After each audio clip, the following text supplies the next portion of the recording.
returns into the kickoff returns in today. I was just curious how that how kick returning and being a running back kind of pairs up together Correlate. in terms of how it helps you do one or the other. Yeah. When you're out there, kickoff return is just like being at a running back position. With this offense, the way it's drawn up, you're able to read holes and everything like that. So, I just try to mimic that in the kickoff return game, and I mean that's something I've been doing for years. Even growing up, being a special teams type of guy, leading into the role of running back. I always try to treat myself as the game is simplified when you're able to go out there and run, plays and stuff like that in the kickoff return game. So just getting back out there, I haven't been back there in a couple years, so it was refreshing to get back out there and being able to take those returns.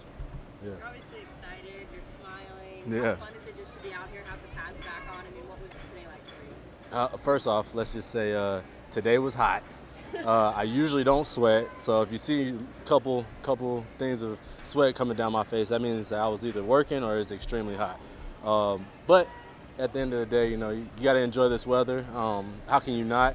I was spoiled. I was telling Coach Embry when we were out in California, we were spoiled in that weather, but coming over here, it's a little bit of a change. But at the end of the day, it's good weather, and being out here is just fantastic. I'm always gonna put a smile on my face. I'm just that type of guy.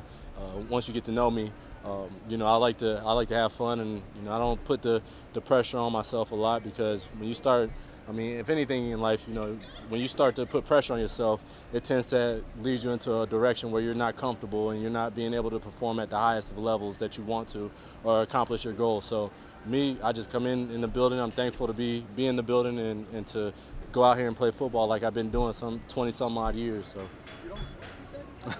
I don't sweat, I know, but like, how? I don't sweat. It's tough for me to, I have to have a real good workout in order to sweat. But as you can tell, I'm drenched. So just trying to get used to this weather and being back home, being back in my home state, it's all a plus. So it's just gonna get me better. You're a human cactus is what you're saying. Yeah, I'm a human cactus. Exactly. Yeah. Coach McDaniel had some interesting comments today. He was talking about going from being an offensive assistant to head coach, and how he's trying to be self-aware about making sure that even though he's the play caller, that he doesn't lock himself in a room, become an introvert, Yeah. and change the way he interacts with all the players. Right. That spoke to me about what I perceive to be his emotional intelligence. Mhm. Knowing him well, how would you describe, give me some insight if you can, Yeah. into Mike's emotional intelligence? That's a great question. His emotional intelligence, he's very emotionally connected with the players, and for him to be in a position where he went from assistant coach to head coach, and having that that role for the first time, it just shows you the type of connection that he's trying to build here with the team.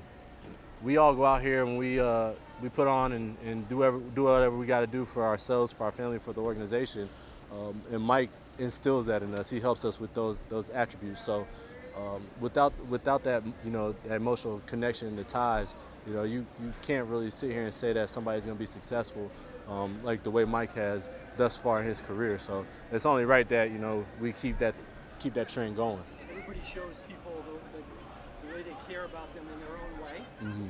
How would you describe the way Mike shows people he cares about them? Doing the simple things, and being honest and upfront and real with them. I think that's the biggest thing that you have to account for when being a head coach, and not to bash any other coaches out there, but at the same time you got to understand that we're players first, and then we're fathers and husbands and uncles and all that good stuff. So you have to treat all of the players as men, and so when you're able to do that, you're going to get a group of guys that want to fight for you, and that's what Mike's been able to do thus far. Just showing what he can do, but at the same time, we do have games that we have to win as well. So that's the most important thing. And if you could get everybody to gel together and win those games, then that speaks on the type of coach that he is.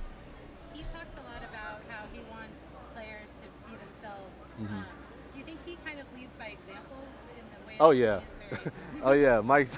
I tell my wife all the time, man. Mike was quirky today, so it's one of those things where he's implementing who he is in the team meetings, out on the field, in the meeting rooms, and all that good stuff. So you just got to realize that and embrace it, because it may be quirky and funny to somebody else, but honestly, that's just how he is. That's the person that he is, and I've been with him for 6 years, so I already know. I was going to say, has the bar been raised for quirkiness? The bar, he already set the bar high, and so you can't go any lower. So it's just gonna keep getting high, honestly.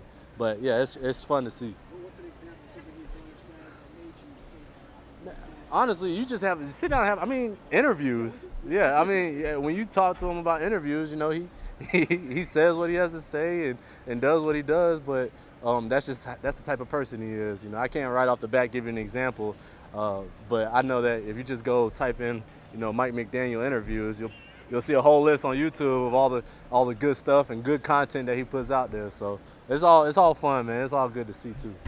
Anything else? Oh. I was going to ask you about the confirmations that he announced the speeds Yeah. every day. How motivating is that for you guys as players? It is motivating. It's just it's competition at the end of the day, and I know that I'm the fastest on the field. We're not gonna speak about two of the animals or whatever, because they're not really that fast. But when it comes to a car, but anyway, yeah, it's just funny to see those things, man, and being able to compete at a level where we all racing and having fun. And I'm pretty sure I clocked a good time today, so we'll see what tomorrow brings in meetings, and we'll go from there. What's the fastest you've been timed so far? The fastest I've been timed was like a 20.8. 20.8. Yeah, and I think the fastest. Tyreek in the 23s. I know. Yeah, he did clock a 23, but I think I got a 23 today on one of them kickoff returns. So, yeah, we'll see though. All right, y'all. Appreciate y'all.